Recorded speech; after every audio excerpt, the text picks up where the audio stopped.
नमस्कार, news point में आपका स्वागत है। मध्य प्रदेश को लेकर एक चर्चा, और सबसे बड़ी चर्चा ये कि अब मध्य प्रदेश कांग्रेस में क्या कुछ होने वाला है। जो होना था वो हो चुका। चुनाव बीते, जबरदस्त हार, 2018 में 15 महीने का मौका, उसके बाद उपचुनाव में भी कांग्रेस की हार, और फिर 2023 का रण, जहां बड़ी उम्मीद थी कमलनाथ को, दिग्विजय सिंह जी को कि मध्य प्रदेश में कांग्रेस की सरकार बनेगी।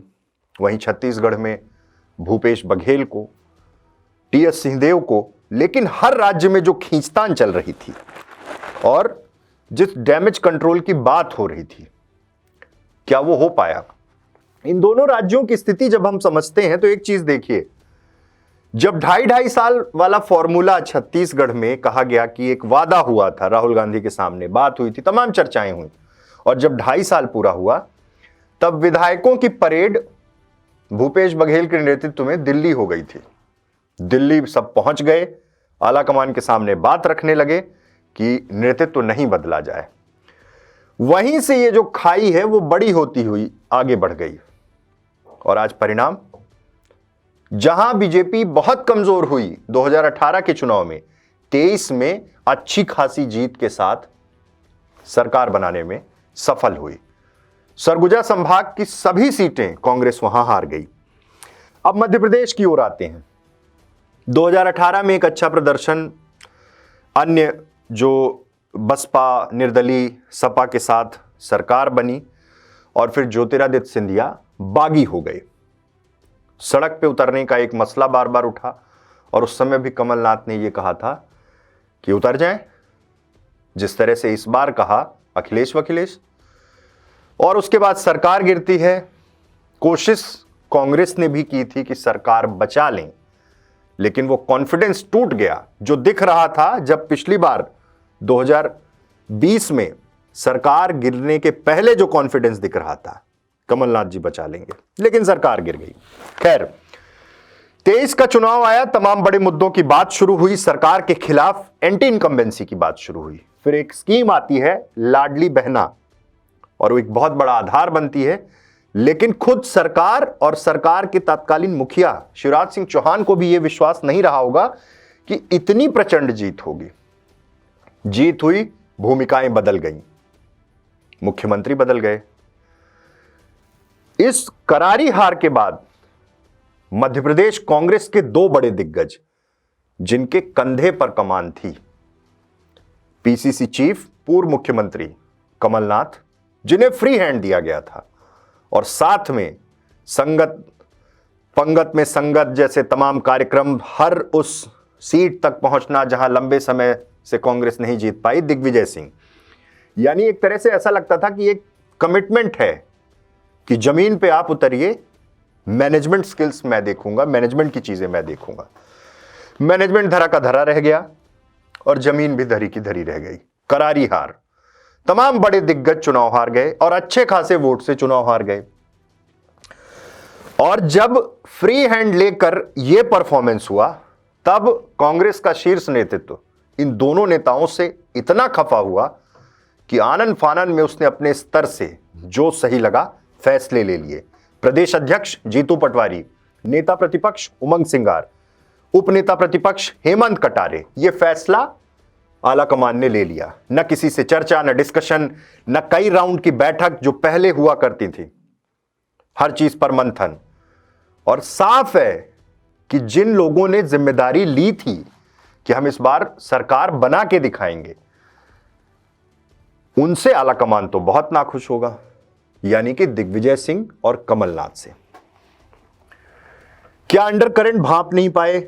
क्या अति उत्साह में चुनाव लड़ा? क्या हवा में चुनाव लड़ा? अब सारी बातें शुरू हो गई हैं। जिस टीम को स्ट्रेटेजी फॉर्मेशन और इलेक्शन कैंपेन का काम दिया गया, अंदर खाने तो यह भी चर्चा है कि उनके एडवाइस ही नहीं लिए जा रहे थे जिन्हें काम मिला था। अब इस पर कितनी सच्चाई है ये तो दिग्विजय सिंह, कमलनाथ और तमाम लोग जानते होंगे जो इस पूरे कैंपेन में थे। खैर, अब नए तरीके से रिफॉर्म की कोशिश हुई। एकदम कमजोर हो चुकी मध्य प्रदेश में कांग्रेस की कमान जीतू पटवारी को मिली। लेकिन सब ये देखना चाहते हैं कि अब जो दो दिग्गज हैं, राज्यसभा में सांसद हैं दिग्विजय सिंह और कमलनाथ, अपना जिला बचाने में सफल रहे। छिंदवाड़ा की सभी सीटें जीती, बेटे नकुलनाथ सांसद हैं, लेकिन आगे क्या? 3 महीने बाद लोकसभा चुनाव है। एक स्ट्रेटेजी यह हो सकती है कि अभी जो भी कमेटियां बन रही हैं उसमें इन लोगों को जगह नहीं दी गई है। पहले जो मैनिफेस्टो कमेटी, अब तमाम जगह राष्ट्रीय महासचिवों की तैनाती, मध्य प्रदेश में भंवर जितेंद्र सिंह, रणदीप सिंह सुरजेवाला की जगह, छत्तीसगढ़ में सचिन पायलट की तैनाती। इस तरह से पूरा स्ट्रक्चर फिर से कांग्रेस ने तैयार किया। प्रियंका गांधी के हाथ से उत्तर प्रदेश की कमान ले ली गई है। स्थिति कांग्रेस समझ रही है कि क्या है, लेकिन दिग्विजय सिंह और कमलनाथ को क्या जिम्मेदारी मिलेगी, इस पर अभी बहुत कुछ देखना बाकी है। यह भी कहा जा रहा कि तमाम बड़े जो क्षेत्रीय छत्रप हैं उन्हें लोकसभा चुनाव फिर से लड़ाया जाएगा। यानी यह माना जाए कि दिग्विजय सिंह भोपाल से चुनाव लड़ेंगे। हो सकता है कि नकुलनाथ की जगह कमलनाथ छिंदवाड़ा से चुनाव लड़ें और उस सीट में बाद में नकुलनाथ को विधानसभा चुनाव लड़ाया जाए। लेकिन जिस तरह से विधानसभा में कांग्रेस की स्थिति हुई है विधानसभा चुनाव में, उसके बाद अगले 2 महीने क्या कुछ होगा किसी को कुछ समझ नहीं आ रहा है। जीतू पटवारी एक नई ऊर्जा के साथ फिर से एक बार कांग्रेस को खड़ा करने की कोशिश। हालांकि कांग्रेस का यह दावा है कि जमीनी स्तर पर हमारा संगठन पूरी तरह से पुख्ता है।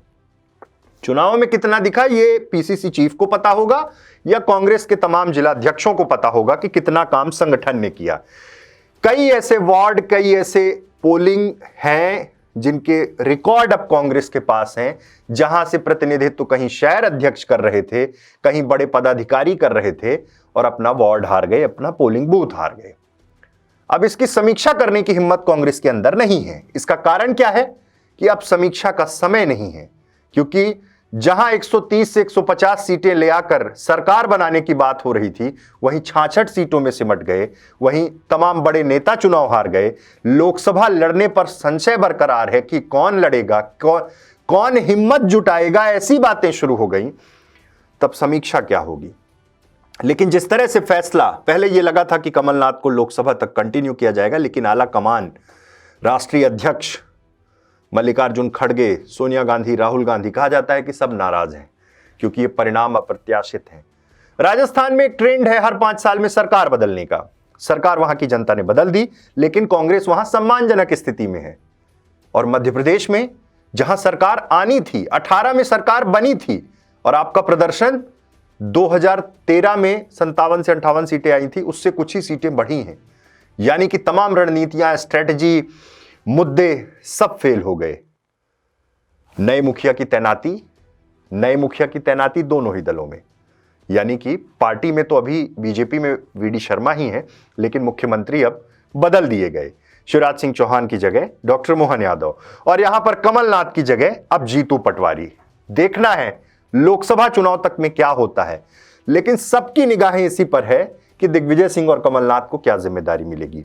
क्या यह कहा जाए या माना जाए कि अब मध्य प्रदेश की राजनीति से इन दोनों दिग्गज नेताओं को, जिन्होंने बहुत लंबा समय यहां दिया, उन्हें दूर रख के नई खेप तैयार करना, नई लीडरशिप को तैयार करना, यह शुरू कर दिया है कांग्रेस ने। लेकिन लोकसभा चुनाव में क्या होगा?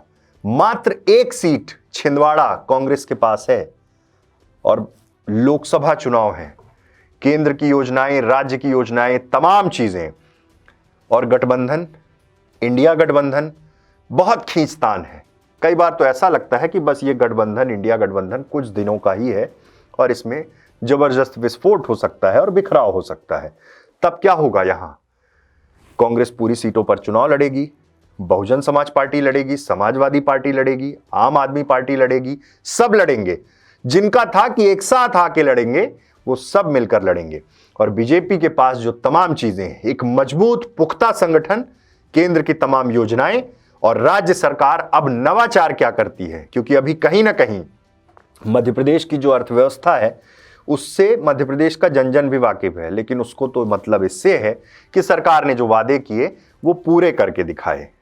देखना है कि मध्य प्रदेश में अब आगे और क्या कुछ होता है, जिम्मेदारी किसे क्या मिलती है। लेकिन अभी जो बट रही हैं जिम्मेदारियां कांग्रेस के अंदर, उसमें दिग्विजय सिंह और कमलनाथ के लिए अभी कुछ विशेष नहीं है। बहुत बहुत धन्यवाद।